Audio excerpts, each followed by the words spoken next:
कार्तिक शुक्ल पक्ष पर मनाए जाने वाला छठ का त्यौहार, जो कि सूर्य पूजा के नाम से भी हम जानते हैं, सूर्य देवता की उपासना का विशेष दिन है। ये सूर्य हमारी धरती पर जीवन का, ऊर्जा का और एक नई तरह की क्रांति का प्रतीक है, क्योंकि सूर्य के बिना हमारे अर्थ पर जीवन पॉसिबल नहीं है।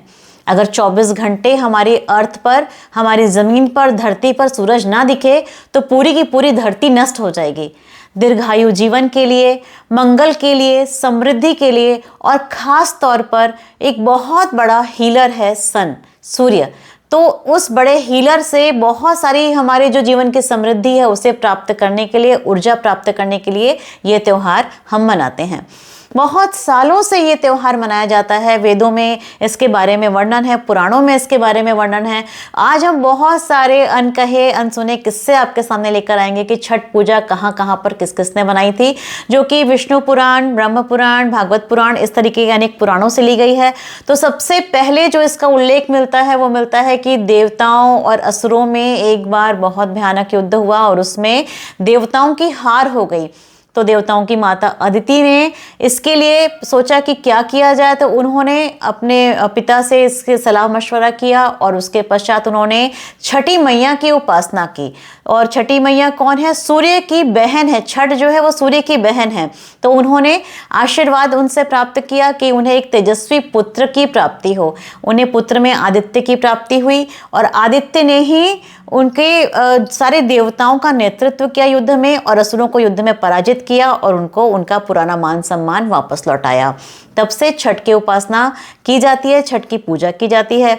इसी तरीके से हम रामायण काल की अगर बात करें तो श्री रामचंद्र जी इस दिन, चूंकि दीपावली के दिन अयोध्या वापस आए थे, तो जो राम राज्य की स्थापना हुई थी वो छठ के दिन से ही प्रारंभ हुई थी। इसलिए छठ का जो दिन है वो बहुत इंपॉर्टेंट है। हम महाभारत की बात करें, महाभारत काल की बात करें, 3 प्रसंगों से हमें इसकी जानकारी मिलती है। एक प्रसंग तो द्रौपदी के द्वारा छठ पूजा का विधान मिलता है, जिसमें ये बताया गया है कि जब पांडवों ने जुए में अपना पूरा राजकाज हार दिया था, तो वो राजकाज दोबारा प्राप्त करने के लिए द्रौपदी ने छठी मैया की पूजा की, सूर्य देव की उपासना की और उनके उपासना के फलस्वरूप पांडवों को उनका राजकाज वापस मिला। दूसरा एक प्रसंग कर्ण का मिलता है। कर्ण जो कि कुंती और सूर्य के पुत्र थे और उनका जो एरिया था अंग देश भागलपुर, मतलब बिहार, जहां पर खास तौर पर आज छठ पूजा की जाती है। छठ पूजा हमारे देश में, आपको मैं जानकारी के लिए बता दूं कि बिहार, झारखंड, कुछ पूर्वी उत्तर प्रदेश, पश्चिम बंगाल और इस तरीके से ये वाला जो एरिया है, भोजपुर और मिथिला वाला एरिया, यहाँ पर खास तौर पर छठ पूजा की जाती है। और राजा कर्ण जो थे वो अंग देश के राजा थे, तो वहाँ पर चूंकि वो सूर्य पुत्र थे तो उनका रोज का नियम था कि वो आधा जल में खड़े होकर सूर्य की उपासना करते थे और इस दिन को उन्होंने विशेष रूप से महत्व दिया, जिसके कारण वहाँ पर उस एरिया में जो कि छठ पूजा, जो बिहार झारखंड का एरिया, छठ पूजा खास तौर पर मनाई जाती है।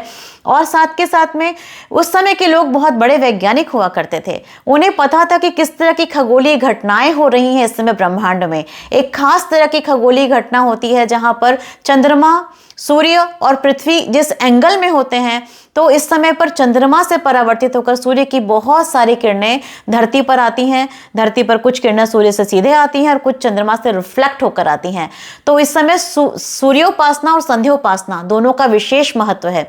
सूर्य की 2 पत्नियां थी, तो सूर्य की बहुत सारी पत्नी, लेकिन 2 पत्नियों का इस समय खास तौर पर मैं उल्लेख करूंगी।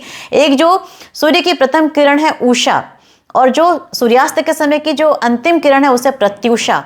तो इन दोनों पत्नियों की आराधना की जाती है ताकि उनसे अच्छा आरोग्य प्राप्त हो सके। तो ये खगोलीय घटना के माध्यम से, हमने कहानियों के माध्यम से इस खगोलीय घटना को जोड़ दिया और इस समय सूर्य की उपासना की जाती है ताकि हम बेहतर स्वास्थ्य, अच्छा संतान और अच्छी श्रेष्ठ संतान, उसकी सुरक्षा की कामना करते हैं और अपने जीवन में खुशहाली आए इसकी कामना करते हैं, सूर्य से आशीर्वाद लेते हैं।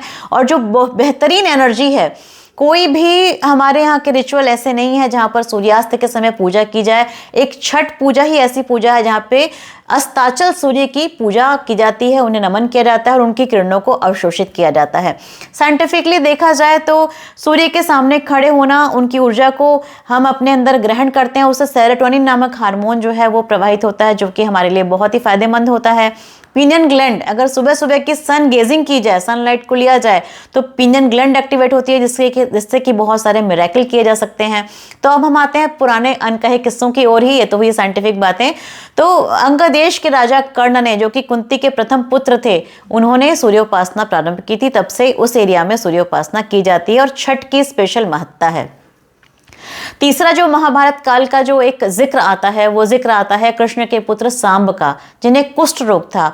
तो कुछ आचार्यों के परामर्श के बाद में उन्होंने छठ पूजा की, सूर्य की उपासना की, जिससे कि उनका कुष्ठ रोग दूर हो गया और तब से छठ पूजा मनाने की परंपरा प्रारंभ हुई। तो आप समझ ही गए होंगे कि सूर्य कितने बड़े हीलर हैं कि उन्होंने उस समय पर भी जो सांब हैं, कृष्ण के पुत्र जो हैं, उनके कुष्ठ रोग दूर किया था। तो किसी तरह की भी बीमारी अगर स्किन से संबंधित है तो वो सूर्य पूजा से दूर की जा सकती है। इसके बाद हम देखते हैं कि ऐसे बहुत सारे अनेक एग्जाम्पल हैं जहाँ पर जिनको संतान नहीं हुई, वहाँ पर ऐसी बहुत सारी कहानियां हमें पुराणों में देखने को मिलती हैं, संतान प्राप्त हुई। तो ये कुछ वैदिक कहानियां हैं जो हम आपके सामने लेकर आए हैं। और ये भी बताना चाहेंगे कि एक खास तरह का पर्व है।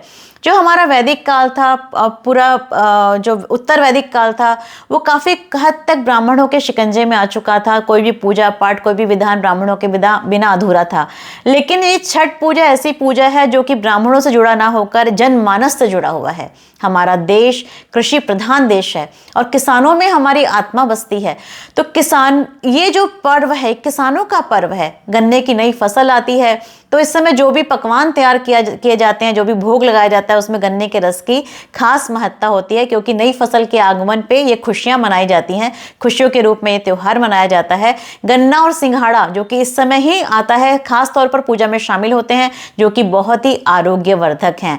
तो इसमें इस पूजा में ना तो किसी ब्राह्मण की आवश्यकता है और ना ही किसी बहुत ज़्यादा पैसों की आवश्यकता है। जो फसल आपने उगाई है उसी फसल को अर्पित करके बांस के सुपली में हम ले आते हैं और आधे जल में खड़े होकर सूर्य की उपासना करते हैं।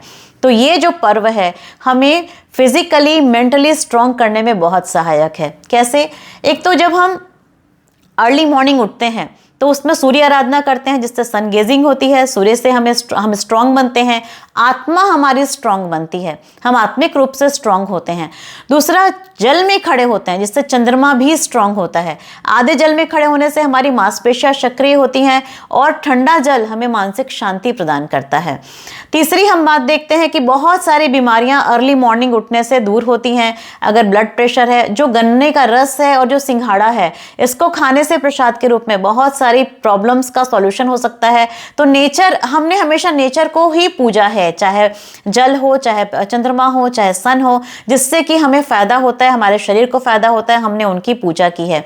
तो ये जो त्योहार है, इसमें सब लोग मिलके जल की साफ सफाई करते हैं, तालाबों की साफ सफाई करते हैं, नदियों की साफ सफाई करते हैं। मतलब पर्यावरण के प्रति जागरूकता, जल संरक्षण की तरफ प्रेरणा, जल के उचित समायोजन की प्रेरणा मिलती है।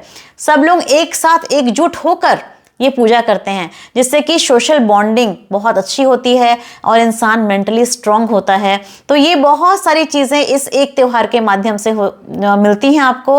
तो ये त्यौहार इसलिए बहुत खास है। तो अभी पहले तो ये सिर्फ भागलपुर और बिहार, झारखंड और पूर्वी उत्तर प्रदेश में मनाया जाता था, लेकिन अब बहुत सारे लोग इस त्यौहार की महत्ता को समझने लगे हैं और इसकी उपासना करने लगे हैं। तो मेरे ख्याल से आपको अनकहे किस्से और इसके पीछे का साइंटिफिक रीज़न पसंद आया होगा। अगर आपको वाकई पसंद आया है तो आप हमें लाइक और सब्सक्राइब करें, और हमें इस तरह के किस्से अगर आपको और चाहिए, आप चाहते हैं हम इस तरह की किस्से कहानियां और आपके सामने लेकर आएं, तो हमें कमेंट करना ना भूलें। Thank you so much.